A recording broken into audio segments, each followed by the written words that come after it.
Hi అండి, welcome back to our channel Gaanvi cakes and vlogs.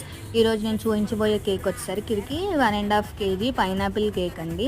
చాలా సింపుల్గా మంచి డీసెంట్ లుక్ అయితే ఉంటుంది కేక్కి. అండ్ డీటెయిల్స్లోకి అయితే వెళ్ళిపోదాం. నేను సైడ్స్కి ఎల్లో కలర్ యూస్ చేశాను కదా, అది వచ్చి న్యూట్రల్ జెల్ అండి. అండ్ ఆ న్యూట్రల్ జెల్ డ్రిప్పింగ్స్కి అండ్ పైన లైట్గా ఒక 1/2 ఇంచ్ కేక్ వర్క్ కూడా వేసాను. అండ్ నేను పైన ఐసింగ్ని అండ్ న్యూట్రల్ జెల్ని డివైడ్ చేయడానికి అండ్ బార్డర్ ఇచ్చాను మిడిల్లోని. అండ్ కింద బార్డర్ వచ్చేసరికి చాలా సింపుల్గా ప్లెయిన్ బార్డర్ అయితే ఇచ్చానండి, ఎందుకంటే నాకు కేక్ హైలైట్ అవ్వాలని చెప్పి. అండ్ ఒక బటర్ఫ్లై పెట్టుకున్నాను. పైన నేను బార్డర్ ఇచ్చాను కదా, సేమ్ దాంతోనే చుట్టూ సైడ్స్ చుట్టూ చిన్న రోడ్ సెట్స్ అయితే ఇచ్చానండి. అండ్ పైన happy birthday tag and gold sprinkles తోటి అయితే కేక్ ఫినిషింగ్ చేస్తాను. ఈ కేక్ ఏమైనా ఇంకా డౌట్స్ ఉంటే కనుక కమెంట్స్ చేయండి. నచ్చితే please like, share and subscribe. Thank you for watching. Bye.